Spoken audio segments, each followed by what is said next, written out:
Hey everyone, welcome back to my channel again. आज हम discuss करेंगे इकोनॉमी के कुछ 5 कंसेप्ट और 5 शब्दों का मतलब बहुत अच्छी तरीके से जो कि आपके रिलेटेड हैं इकोनॉमिक्स, इकोनॉमी या करंट अफेयर्स से. So let's start the video.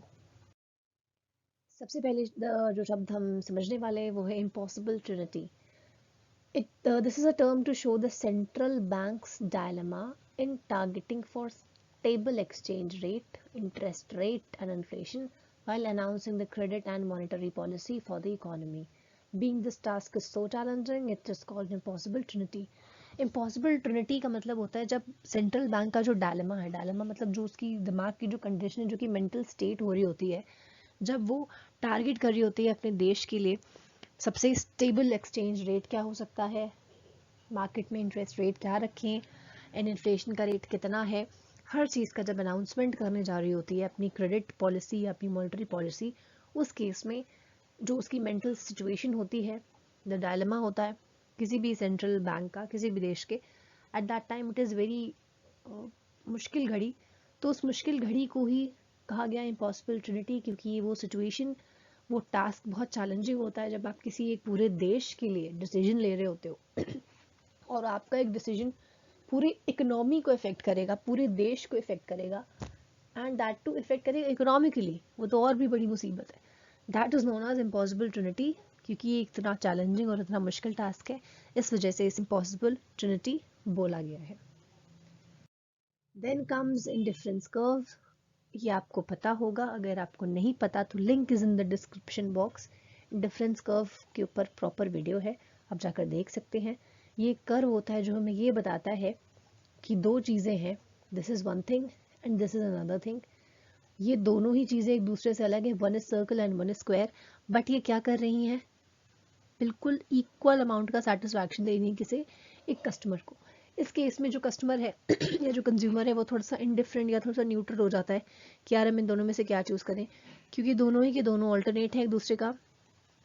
मतलब ऑल्टरनेट नहीं है, दो ऑल्टरनेट नहीं है, बट स्टिल द सेटिस्फैक्शन जो दे रहे हैं that is equal, just the equal. तो जो कस्टमर है, जो कंज्यूमर है, वो थोड़ा सा इंडिफरेंट हो जाता है. This is known as indifferent curve. Link is in the description box, kindly watch. Then comes induced investment.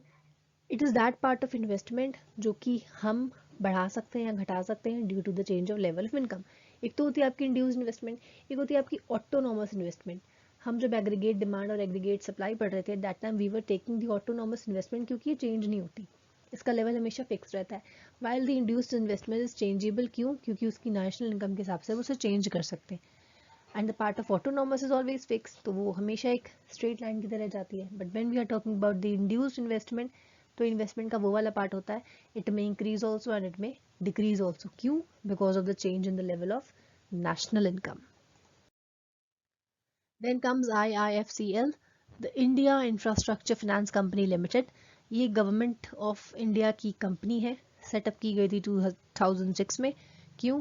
In order to promote the public sector investment, public sector में इन्वेस्टमेंट का promotion करने के लिए, and PPPs मतलब public private partnership के लिए, in all the areas of infrastructure, हो सके डेवलपमेंट इंफ्रास्ट्रक्चर में, एक्सेप्ट द टेलीकॉम.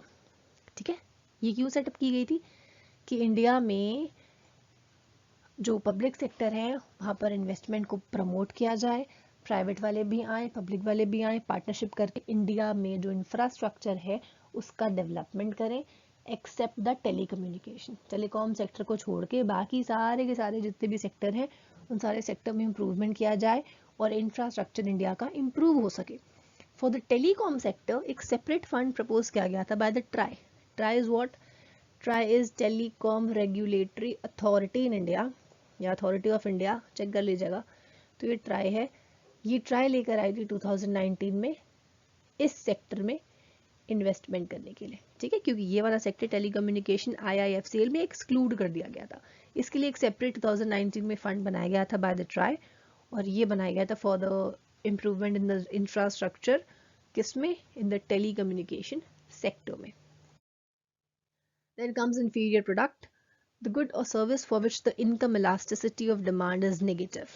आपने अगर लॉ ऑफ डिमांड वाला पूरा सीरीज देखा है तो आपने इसका आंसर अभी तक दे दिया होगा कि इन्फीरियर प्रोडक्ट वो वाला सामान होता है जिसमें जब हमारी इनकम से रिलेटेड होता है, जब हमारी इनकम बढ़ती है तो हम उसका कंजम्पशन या उसकी जो डिमांड है वो कम कर देते हैं। ठीक है, इसमें हमने एग्जाम्पल दिया हुआ था, एक तो आपका वीट होता है, गेहूं, जो हर कोई खाता है वीट, बट कुछ पुअर क्लास होते हैं जो कि वीट को अफोर्ड नहीं कर सकते, तो वो बाजरा खाते हैं। So this bajra is inferior to what, inferior to wheat. Wheat थोड़ा सा महंगा आता है एंड बाजरा जो है वो थोड़ा सा सस्ता आता है। जैसे ही किसी गरीब की इनकम बढ़ेगी, वो बाजरा को छोड़ देगा, इन किसके ऊपर मूव ऑन कर जाएगा, वीट के ऊपर। क्यों? क्योंकि उसकी इनकम बढ़ गई है। तो यही तो कॉन्सेप्ट है कि जैसे इनकम बढ़ती है हम उस इन्फीरियर गुड का कंजम्पशन कम कर देते हैं। इन्फीरियर गुड क्या था? बाजरा था। तो जैसे इनकम बढ़ी, हमने उस इन्फीरियर गुड का मतलब कि बाजरे का कंजम्पशन बंद कर दिया and we have switched on towards the wheat, क्योंकि थोड़ी सी इनकम बढ़ चुकी है and this is known as inferior product. और उसका यही सिचुएशन होती है कि income elasticity of demand is negative, और जैसे ही इनकम बढ़ती है हम उसको कंज्यूम करना कम करने लग जाते हैं या बंद कर देते हैं। Okay, so we are on the last slide. Thank you everyone for watching the video. अगर आपको पसंद आया हो तो you can share, like, subscribe my channel on YouTube. You can join me on Facebook. Economics Hub is the page. You can join me on Telegram. This is the name of my channel there, and this is a social media app. चाहे तो यहाँ पर join कर सकते हैं. Thank you again everyone, and may God bless you all.